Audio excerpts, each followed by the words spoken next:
Now we're rolling. Damage Plan MMA podcast. I'm Jason. As always, my co-host, the voice of MMA in Utah, Zack Partridge, in the house. What up? What up, dog? UFC 270 is finally upon us. How you feeling? How you feeling about UFC 270? Nah. Just kind of Yeah. I mean, outside of the main event and co-main event, it's kind of like a fight night card, isn't it? Even worse. You ready for this? I was gonna say it's kind of worse. It's kind of like an LFA card, maybe. But you know what? It'll be fun. Promise. It'll be fun. There's a lot of UFC debuters on this card, which they usually bring the heat, right? This card was supposed to be pretty stacked. Oh yeah, if you look at the way Izzy and Whitaker were supposed to be on here. Greg Hardy, Olenek was supposed to be on here. I would have loved to watch Greg Hardy lose again. You know, Cannonier and Derek Brunson was supposed to be on here. Like, this card was supposed to be stacked. Topuria and Ivalov. That's the one I'm really bummed we missed out. Viviana Araujo and Alexa Grasso. That was going to be a good fight. Yeah, that is. There was going to be some good fights on here. That is a good fight. But we're here. It is what it is. There's 11 fights. We'll take it.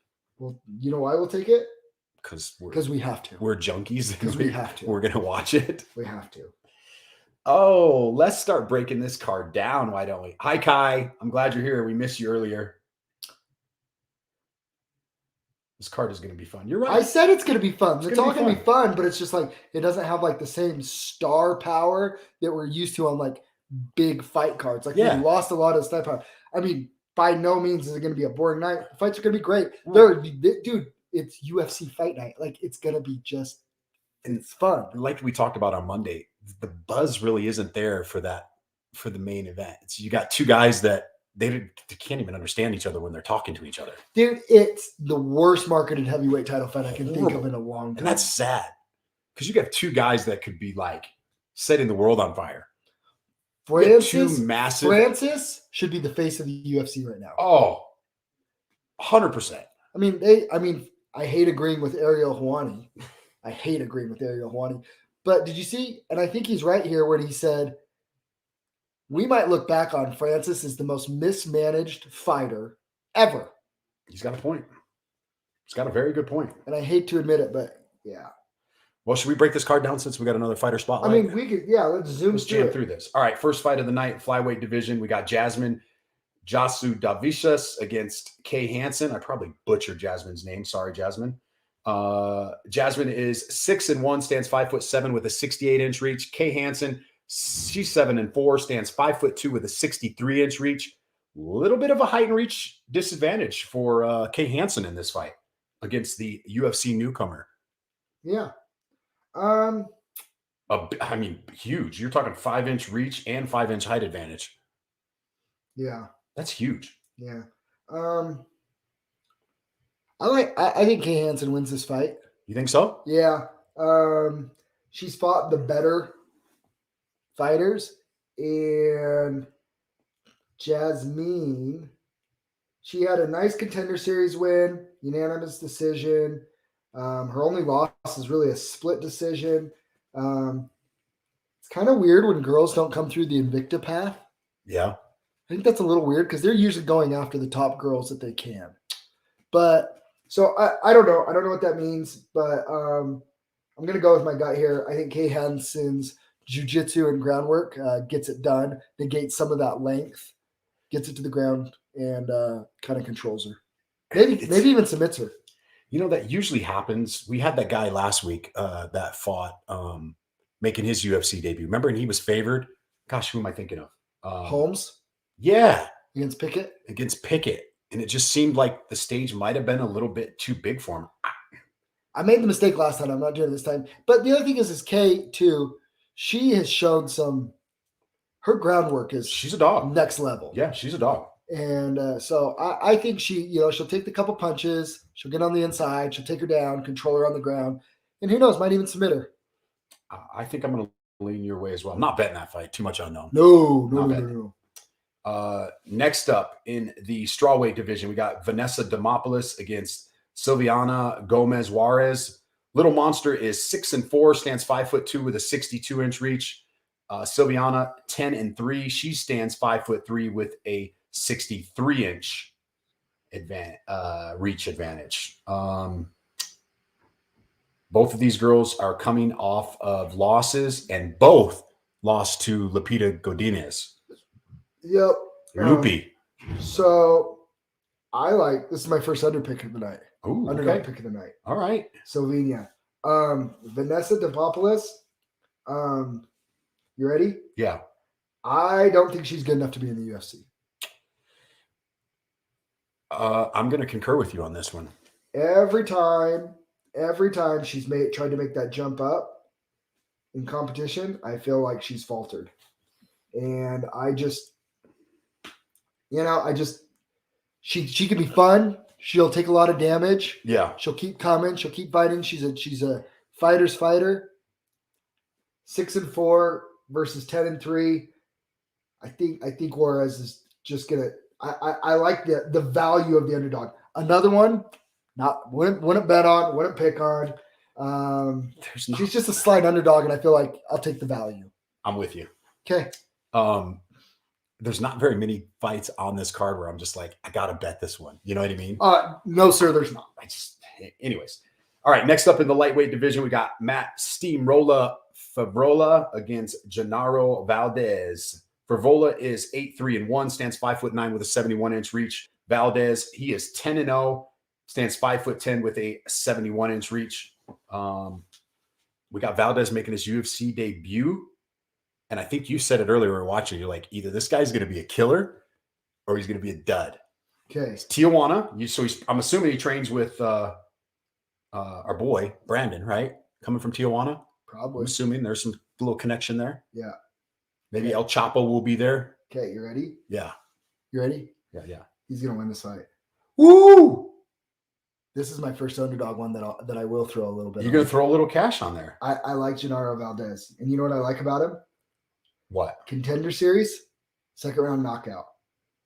And then his last fights, first round rear naked choke, first round ground and pound, first round rear naked choke, third round ground and pound, one by punches, one by ground and pound. Dude's a finisher. Good killer instinct. 10-0. He's and we know, and the guy that he beat in contender series was 9-1. So it's not like he got fed. He was like, he's not getting, he's a killer. And to make your UFC debut against Matt Fabrola shows that they have high hopes for this kid and they're seeing him rise up. Now let me go back to Matt Fabrola. Dude got slept in 7 seconds in his last fight. The last two, he's fought some tough competition. He's been steamrolled. He's been steamrolled. And I'm curious where his headspace is at. He could shock me. This isn't like lock of the night or whatever. Yeah. But homeboy, Valdez, he's plus 160. He's plus 160 and he's a finisher. I don't hate it. I like it. Give me the guy from Tijuana. Yeah. And by the way, if he has half the heart that Brandon Moreno has, yeah, we're going to Sizzler. We're going to Sizzler. All right. We're going with the Mexican superstar. I like it. In the making. All right. Next up in the welterweight division, we have two guys making their UFC debut. We got Della Madala Lena against Pete Rodriguez. Jack is 10-2. He stands 5'11" with a 73-inch reach. Rodriguez 4-0, stands 5'9" with a 73-inch reach. Two guys that I don't know anything about. I don't know how one guy is a almost minus 400 favorite. Maybe because he has 12 fights versus a guy coming in with 4. I don't know. I gotta say here, they're doing the best that they can, and I get that. But Pete Rodriguez, I think he's just going to get outclassed because of the experience in this fight. I really do. I don't see experience is important, especially when they're both making their UFC debut under the bright lights. Yeah. I think 12 professional fights is going to bode very well for Jack in this fight. He's fought the better competition too, looking at his record.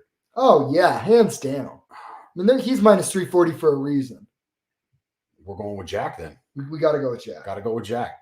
I think the experience will be just a little bit too much. Now watch us both be dead wrong. No, but you know what I do like in this fight? What? Over 1.5 rounds is plus 110. You don't think anybody gets clipped in the first round? I think they could be a little slow start, filling each other out under the bright lights. You can see. You can see. All right, next up in the bantamweight division, we got Tony Gravely versus Simon Oliveira. Gravely is 21-7, stands 5'5" with a 69-inch reach. Oliveira 18-3, stands 5'6" with a 66-inch reach. Is this guy's got to be related to Du Bronx? He looks like it. He looks like a younger version of Du Bronx.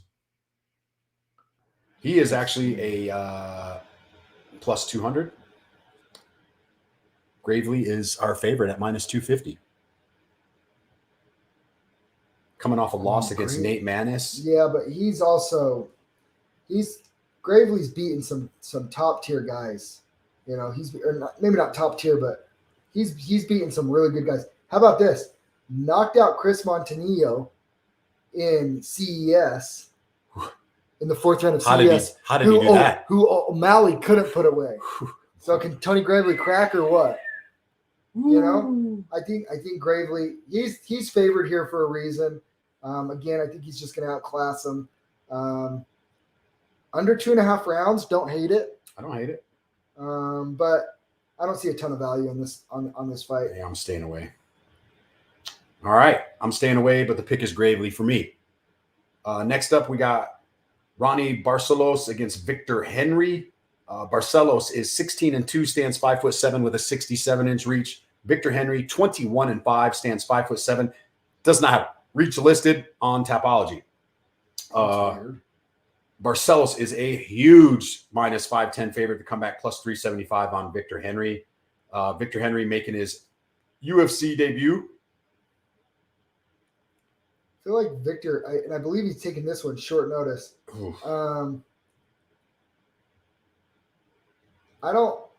I can't say how much I hate this fight. Like, I just don't. I don't get it. I don't get it either. I think this is Barcelos' fight. I mean, Barcelos. He should finish Henry, right? He shouldn't just finish him. He should murder him. Yeah. So, but we'll see. It'll be good. I mean, it'll be a dogfight. Oh. But Barcelos, what? Scott says that's my problem. We're using Tapology. What are we supposed to use, Scott? Tapology is by far the most user-friendly. If you say sure, dog, sorry, man. I won't use it. I hate that website. Maybe he has some kind of secret website. Scott, do you have a secret website you're holding out on us? Is there a secret database somewhere? Scott's database. It's probably all in his head. Probably. So the pick's Barcelos, right? Yeah. All right. Next up, in the welterweight division, we got Michael Morales against Trevin Giles. The problem. Morales is 12-0, stands 6 foot tall with a 79-inch reach. The problems: 14-3, stands 6 foot tall with a 74-inch reach. Morales is actually a minus 120 favorite, making his UFC debut against Trevin Giles. And if I'm not mistaken, this is Trevin Giles' debut at welterweight. Yeah, or did he already? Yeah, he lost his last fight at middleweight. Middleweight, yeah. So this is his first fight down at welterweight. Another Tijuana kid. This Morales kid is from Tijuana. Yeah. You know, it's kind of a home. It's just kind of a home match, a home fight, home crowd for these Tijuana guys. Yeah. In Anaheim. But Morales, he pulled off the upset by winning a decision in Contender Series. He was an underdog in that fight. Is this another one where experience is going to overwhelm the younger kid making his UFC debut? You know what? Or does the kid come through and? I'm just going to ride with the Tijuana thing on this card. All right. I'm going to ride with Morales on this again. MMA registry. There we go. I got to switch. Never even heard of it. I'll show it to you later. Is it bad? I'll show it to you later. No, it's not bad. It's good. All right. I'm on it, Scott. I'm on it. We'll collaborate. But I will say this: the only official database. But I will say this: what? Tapology is the most user friendly.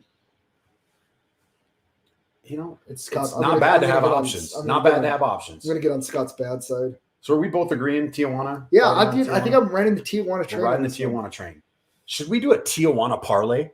Just pick all the guys fighting out of Tijuana. I mean, parlay them all. I mean, go for it, you degenerate. I don't think I'm going to bet on it. Other than the main event, I really don't think I'm betting on any one of these fights. Yeah. Next up in the bantamweight division, we got Cody the Spartan Stamen against Saeed Nurmagomedov. Cody is 19-4-1. He stands 5'6" with a 64.5-inch reach. Nurmagomedov 14-2. He stands 5'8" with a 70-inch reach. Our boy Stamen trains down there at Extreme Couture. He's from Michigan. Does he have enough to beat a Russian with the last name Nurmagomedov? That's the question. That is the question. I'm having a hard time with this one. So I will say that fight that he lost, Nurmagomedov against Barcelos, he was having a little bit of problem with the ground. Stamen's a very wrestling heavy guy. Yeah, that's what I'm saying. I'm having a problem with him. I think that there is value. Is there a little bit of value in Cody Stamen in this fight? I think there is. I think there is too. I just can't bet against the Russian. Hey, you know what this is? What? Sprinkle? Just a little on Cody Stamen. I don't hate it. I think, you know what? It's not a 20-unit max play. No 15, 20 unit max plays for me. Like I'm talking like a quarter unit. Like I don't hate it. Incy sprinkle. I don't hate it. We're not cashing. It's not this. Yeah. It's just this. It's just a little sprinkle. Yeah. We're so dumb. I know. I'm going with Nurmagomedov. I'm not picking. You don't know. I'm picking Stamen. You know why? Okay. You know why? Why? Loyalty. That's why. Loyalty. Aleko, that's for you. You've done that every podcast. You pick against that. I always pick the guys down there. You know what? Hey, Jason. Wait. Jason. Stop. Who's the one that you went against the other time, the last time from there? And I was like, dude, I'm loyal, man. Yeah, but you still lost. It's a Russian. Where's our board? It got Number one rule. We don't bet against the Russians. Yeah, but and his last name's Nurmagomedov. But he's lost twice. That's true. To a guy on this card. It's bad That's juju. True. 2 years ago. He's not very active. None of them are. They're over there wrestling bears and shit. All right. I don't know why this card's right before the co-main event, this fight. Michel Pereira against Andre Fiallo. Why are you always dogging on Pereira? He's my guy. It's my guy. But he's fighting a guy that's making his UFC debut. So he's my guy. You're on the main card. Yeah, he's fun. He's my guy. They're trying to build him. Pereira. 26-11. He stands 6'1" with a 73-inch reach. Fiallo. You know Pereira does flips and stuff, right? Oh, I know. He's 14-3, stands 6 foot tall with a 74-inch reach. He's fighting out of Sanford MMA too. Yeah. Does this guy have a chance? Of course he has a chance. He has a chance that Pereira gets tired from all the dancing on the walkout. Hasn't he changed that up a little bit though? A little bit. Hasn't he tightened that up? Yeah. I like Pereira. I just don't know how this guy's going to come in. You know what? You're picking him. Our boy Chris Curtis beat him. Who? Flo? Andre, yeah. Well, of course he did. Chris Curtis beats everybody. He's got a win against James Vick. Dude, he's the dude that beat James Vick after James Vick got kicked out of the UFC. That's true. He retired James Vick. But in reality, we all know Justin Gaethje retired James Vick because that was the beginning of the end for him. I'm not picking against Pereira. No way. Not in this spot. Nope. Not in this spot. Nope. All right, co-main event. I'm so excited. If you guys haven't watched the press conference with those two, Brandon Moreno. He's by far one of my favorite fighters in the UFC. All right, co-main event, flyweight championship of the world. Brandon, the assassin baby Moreno against Davison Figueiredo. Moreno is 19-5-2, stands 5'7" with a 70-inch reach. Figueiredo 22-1. He stands 5'5" with a 68-inch reach. Does this fight go any different than the last fight?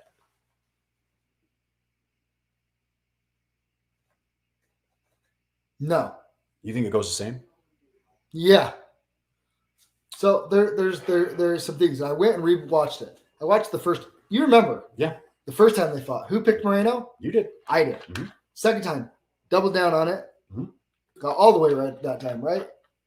Third time, I cannot imagine that Figueiredo closed the gap.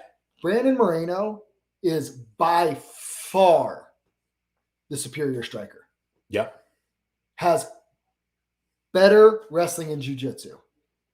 Yeah. Where does Figueiredo close that gap?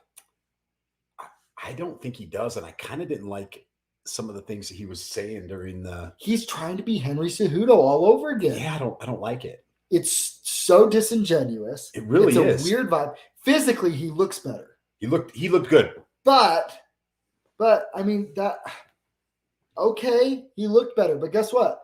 At the end of the day, Brandon Moreno is not Joey Benavidez, who can't take his big shot. Yep. Moreno knows he can take his big shot. Yep. And walk him down. And Moreno, I think, has and this is the thing that people don't talk about the most. I think Moreno has the way higher fight IQ. I think so too. I think he does too. I think the fact that we're getting Moreno in the 160 to 180 range is a gift. This is like 2-unit max play for me. So the second fight ended rear naked choke about halfway through the third round. I actually could see this fight going into the later rounds, but I still feel like it's going to be the same results. I wouldn't be surprised if this lasted into the third and fourth round, but I still think eventually Moreno's going to catch him. I like what's the over in this fight? The beauty with Moreno is too. Yeah, he doesn't have to force a finish. Correct. Figueiredo's trying to force a finish. Yeah. Somewhere, right? Where Moreno, he could stay on the outside, pick him apart, use his beautiful long jab. I mean, for a little guy, he has an incredibly long jab. Beautiful boxing, mixes in kicks well, mixes his grappling in well. Like, I just think he's better everywhere. Figgy is just hoping for the one big power punch to rock him and to capitalize. I don't think that's going to happen. Neither do I. It hasn't happened in 2 fights. I mean, if you're looking at Vegas, odds are this is going into the fourth round. I could see this ending late third, fourth round submission again. You think it's a submission? I think he's going to submit him again. Because I think Moreno's jiu-jitsu is just way better. I could definitely see it. I think he's going, like you said, I think Figueiredo's he's going to be overreaching. He's going to be trying to get the finish. And I don't think he is. I've heard people say that they think he's made some changes, but I just, not after listening to him talk, and not feeling it. I'm going Brandon Moreno. Cool. All right. Main event. We've been waiting for this one for a long time. This is really the fight that, if you're paying for the pay-per-view, this is the fight you're paying for, right? Yeah. Could they pick a worse card to raise the pay-per-view prices on? No, they can't. Oh, did they raise them for this one? Yeah, I think it is. Maybe not. I don't know. I know it is. Anyways, heavyweight championship, Francis Ngannou against Cyril Gane. Ngannou 16-3, stands 6'4" with an 83-inch reach. Gane 10-0, stands 6'4" with an 83-inch reach as well. Similar size, similar statue. You got the heavyweight championship, the heavyweight champion of the world, knockout power against the, I'm not going to say that much younger, but younger, up and coming. A lot of hype on Gane for good reason. He's pretty much demolished everybody he's been in the cage with, right? TKO's Derek Lewis, decisions Volkov, decisions Rosenstruck, finishes freaking Dos Santos. And then you look at our boy Ngannou, KO, KO, KO, KO, KO. Does this fight go to decision? No. What is this? Thanks, Mike. Appreciate it, brother. So this fight's not going to decision. Hey, thanks, Mike. This is not going to decision. No, it's not. Let's see. Fight goes to decision is plus 200. I actually, if I had to put my money on this, I'm going over. This is going to go into like the third round. I don't think so. I think it does. Okay. So I have a question. Yeah. We've seen this time and time again. Time and time again. I mentioned it before, but I'm just saying it again. We've seen this over and over. Over and over. We have the established fighter in the UFC. Yep. And then the shiny new thing comes up. And the champion gets shelved.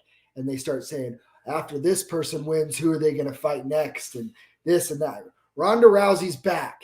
and she's going to beat Amanda Nunes. And then she's going to get her rematch with Holly Holm. And then she can have another trilogy fight with Miesha Tate. And she'll be the greatest women's fighter of all time. Wrong. Remember, Connor's back. Connor's back. He's going to sleep Dustin Poirier just like he did it when they were at 145 pounds. He's going to sleep him again. Wrong. I mean, it's like, when are we going to learn? When everybody, me and you both, when it feels like everybody is leaning one way, Yeah. doesn't it usually go the other way? And doesn't it feel like everybody's on Gane? A lot of money's coming on Gane because this started off as even odds. Gane is now minus 150. You ready for this? You ready for this? I think Francis knocks him out inside 2 rounds. Yeah, see, I'm having a super hard time because of all the extracurricular stuff going on with Francis about he's not going to sign a new contract. He wants to go box. Poor management. He's talking trash. I get it, but is that a distraction? Will that be a distraction?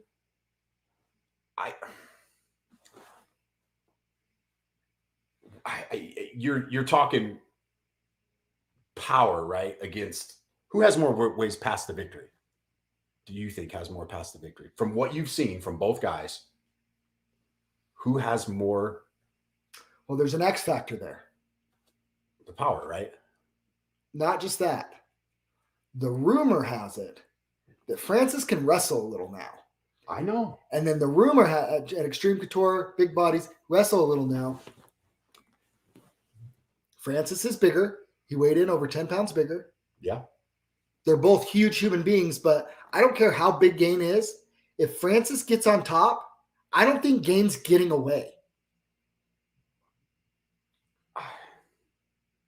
I don't think he will. I don't think he will, though.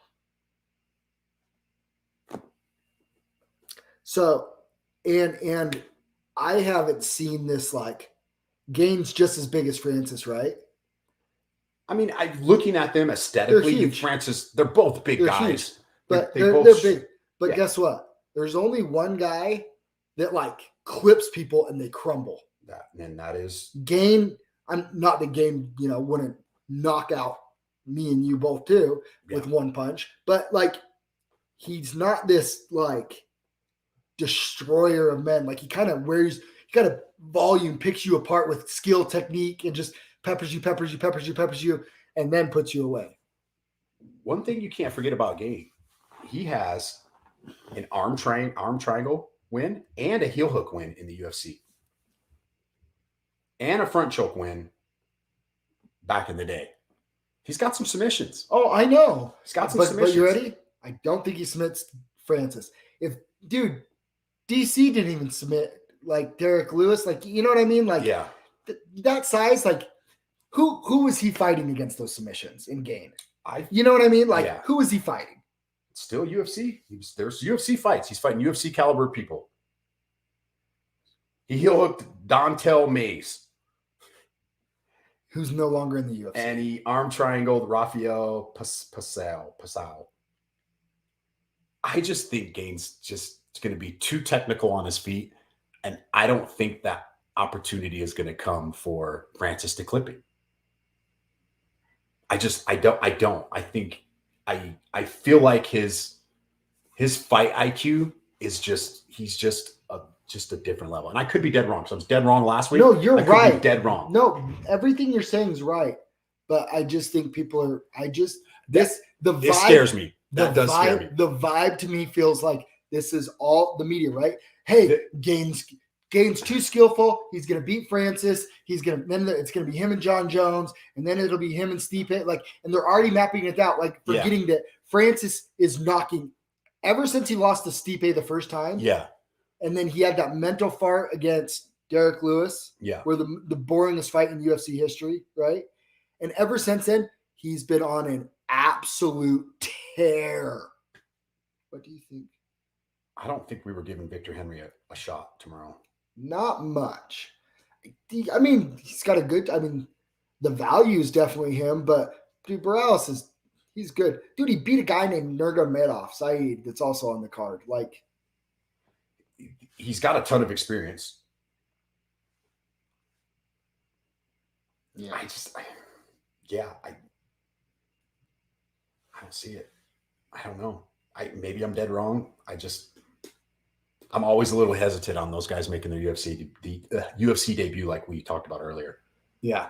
No, I'm 100% with you on, seeing those odds shift from this being a dead even coin flip fight, which I think it should be, right? Gane's a minus 150 favorite now. Like, where's the respect for the champ? That's what I'm saying. Where's the respect? I am not willing to make that mistake. Hey, if Gane goes and outclasses him and beats him, more power to him. I'm not saying that it's improbable. I'm not saying like that can't happen or whatever. I'm just saying skill versus power. Skill usually wins. But when you have that one punch power, you can't negate that. Like literally Gane could slip or make a misstep, and that's all it would take for one punch to land. Yeah. Yeah. And if he could sit on one punch, it's over, dog. I think this fight, there's going to be a You're little bit of feeling out. You ready for this, too? What? I think Gane's a little overconfident. You think so? His body language, like, he just seems so calm to me that I just think he like thinks that every fight. Though. I know, but he's never fought anybody like Francis. That's true. That's true, too. Like, he's never fought anybody that if he makes one little mistake, the lights are out. Yeah. Like, or maybe he has. We don't. Who's he fought kickboxing? Maybe he's fought some killers. But Volkov's not going to one punch sleep him. Derek Lewis? He didn't fight Derek Lewis, did he? Oh, yeah. He knocked him out. TKO. That's really the only one that he's fought with that kind of power. Who's better? Derek Lewis or Francis? Well, we've already seen that play out. But that was a couple years ago. I'm asking you right just sat now. there and looked at right now. I want to see the fight again. I kind of do. Oh my gosh, you're just making things different. How much better is Francis than Derek Lewis? Overall fighting, who's better? Why is Francis better than Derek Lewis? They both have that one punch knockout power, right? Other than that, where is he better than him at? Where else is he better than him at? It might be wrestling. That's an unknown. That's the X. You ready for this? Yeah. If you want a clear path, like if I we don't know. Yeah. Rumor is. I have my inside source. Inside sources. Inside source says he can wrestle a little now, and from somebody that I respect their opinion in wrestling, that's been in the same training room and observed it. It's true. I when somebody says he can wrestle a little bit now, I'm thinking he can wrestle a little now. And I'll leave it at that. I'm picking Francis Ngannou and Steele. And if I'm wrong, I don't even care because it'll be fun. I'm picking Gane. Cool. I'm not that confident. Yeah. To make it some crazy bet. Nobody's doing shoeies. Nobody's taking body shots from Cole Faust. No. Just little difference of opinion here. All right. We will see you guys on Monday. If you haven't got your tickets yet, fiercefightingchampionship.com. Come see us at the Maverick Center January 29th. We'll be commentating with Chris Curtis. We are going to be commentating with Chris Curtis. And stay tuned because we're about ready to jump on another podcast with Will Gibson, who will be fighting on January 29th at the Maverick Center. We out.